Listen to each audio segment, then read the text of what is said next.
Hey guys, this is Zeno here with Sunsfan, and we're here on the Trolled and Watch YouTube channel. We have the great opportunity to be in the closed beta for Overwatch, the new first-person shooter from Blizzard.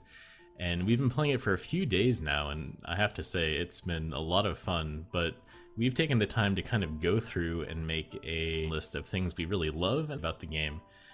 Here with Sunsfan. Sunsfan, how you doing? Hi, Zeno. How are you? It's such a pleasure to be with you again, let me tell you.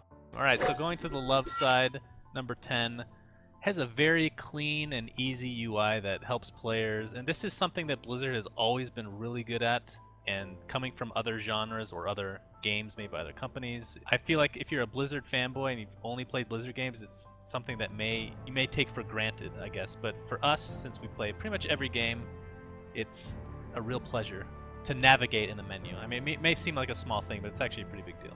Yeah, and it's even like the small touches, like you can press F1 at any time in the game and you get all of your information for all of your abilities.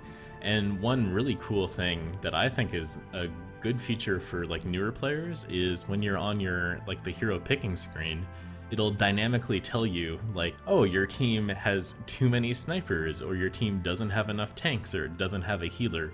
And then you can like adjust your picks based off of that, and then it'll give you different feedback. So I think that's kind of a way they've sort of passively tried to manage, team compositions and help newer players understand how all these different heroes fit together. So that feature in and of itself was like a really cool thing for me to see.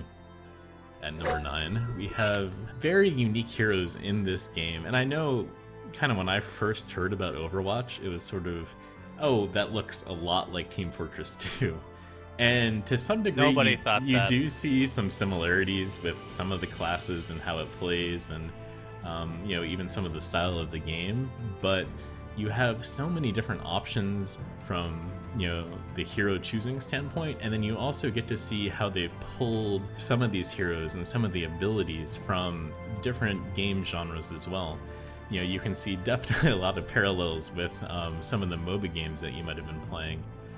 Even like Heroes of the Storm or Dota or whatever, with some of the abilities like backtracking in time or having a hook to pull enemies closer. So from that standpoint, it's really kind of a neat thing to see them pull in all these different influences from all these different games and different game types and put them all into Overwatch and kind of turn it into something that's not just like a TF2 clone. It's pretty unique.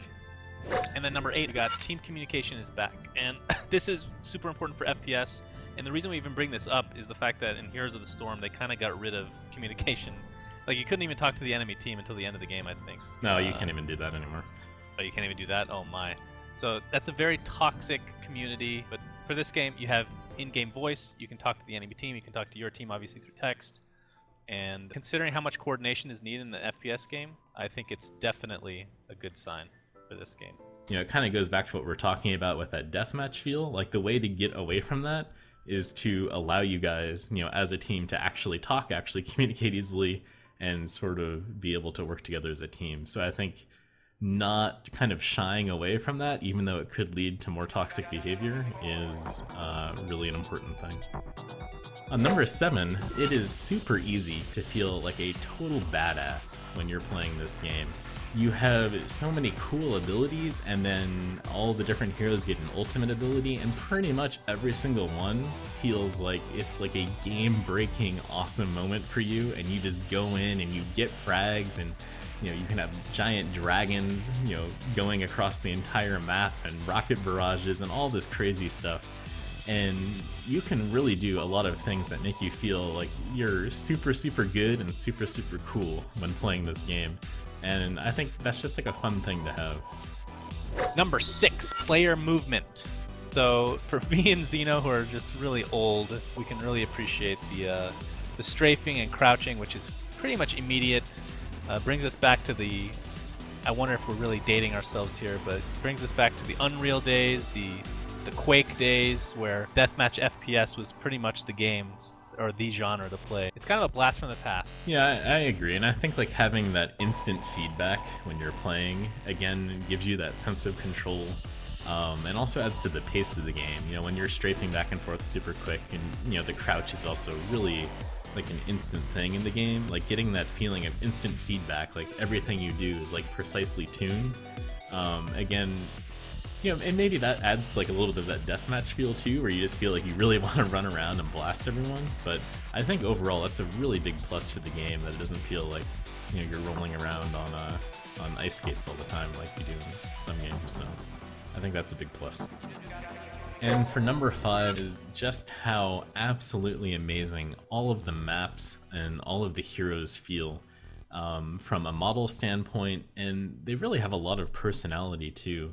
You can walk around in a map and then you see all the great background features that they've added into the games. There'll be like ziggurats up on the hills, and then like a giant one towering over the city in Mexico, and all of a sudden you walk into just like an arbitrary random room and you'll see a painting of some time in the sort of distant past where the ziggurats like half built, and like just those little touches. And that's something that Blizzard does really well, add a whole lot of character to the game. And to me, like, I know when you're running around and shooting at a whole bunch of different people, you don't really notice those things as much, but those small moments where you do like catch something out of the corner of your eye, like it adds so much to the game as far as how it feels and just how well done and how crafted like every little bit of this game seems. Yeah, the detail is pretty much unmatched. I mean, the fact that I was playing, I didn't even know this at first, I was playing on high detail, which is like medium, apparently, because everything looked amazing, and then I looked at my video settings like, wait, I can go to ultra and then epic? Good lord, man, this game looks amazing, so couldn't agree more. Number 4, quick games. You can hop in, you don't feel stuck in it, you finish everything's fast paced, you finish sometimes in literally 5 minutes if you're doing really well, or if you're getting dumped on, which has happened to us a couple times. Bet you're used to that. Thank you. But yeah, overall, like it's nice to have something that you can just quickly get in, get out. You don't have to be committed for an hour and a half or whatever the case may be. Yeah, and I think it's kind of crazy how many advantages there are to shortening the game time.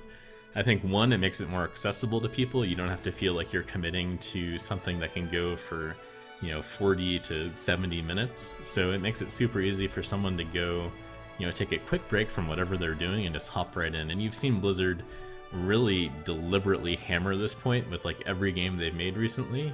With HOTS, it's a quick like 20-minute game. With Hearthstone, again, very quick games that you can play a lot of.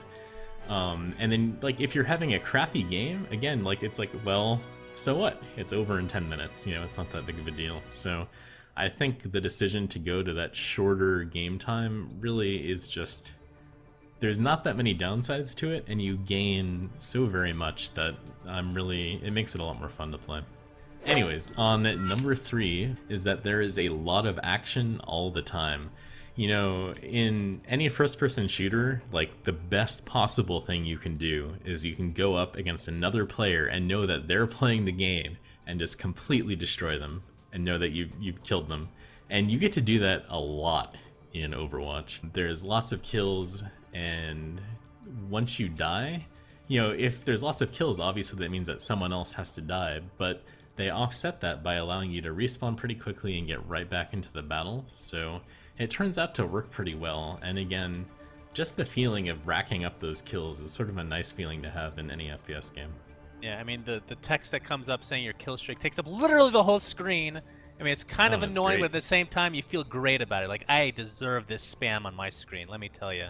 The number 2 reason that we love Overwatch so far is that Blizzard is fully backing the competitive scene. I think that Overwatch has the ability to sort of carve out its own place in the competitive esports world, and Blizzard hasn't really had that so much, Even StarCraft 2, to a certain degree, they kind of had a good run for a little bit, and then I think like once they started butting up against some of the other tournaments, like with the International, I think maybe back in TI3 they had like the World Championships at the same time, and it turned out like that was like the end of StarCraft 2 as far as getting major viewership. So I think that they kind of want to find a way to get back into the competitive esports scene. And then it's amazing when you look at things like Heroes of the Storm and even Hearthstone, and you watch their competitive tournaments, like the amount of awesome production value. I mean, it's really unparalleled as far as what's out there. how much work they put into making those events look absolutely great. And I think if they can do that with this game, I don't think there's really a limit to how far they can push this. I think this game has the capability of being a very good competitive esport game. The number one thing that we love about Overwatch is just how amazingly well polished this game is. Now, we've touched on this with the game design, how well it plays, the UI, the hero models, the maps, but all of that together in one package for a beta is really... I can't think of the last time that I've played a beta game, and that includes even things like, with Battlefront and stuff like that, where it's basically a finished game that they're just putting out there as a demo for people to play. Yeah. Like, this game is super well done. It's more polished than any game I can think of that has been released in the past 5 years, honestly. Yeah. I can't really say enough by how impressed I was, just hopping right into the game, having everything work, having it all look just absolutely amazing. I'm super excited about Overwatch. Can't wait to do more videos, Zeno! Alright guys, well thanks so much for listening to our top 10 things that we love. And if you have different opinions, questions, comments, anything else you want to throw out there in the comments, feel free to do so. Don't promise we'll read them, but we probably will, and if you criticize me, then I'll cry. So don't do it. Criticize me, I'm used to it. Anyways guys, thanks for tuning in, and stay tuned of course to Trollden Watch for more great videos from me, from SunsFan, and of course from Trollden, bringing you hopefully a whole bunch more Overwatch content soon.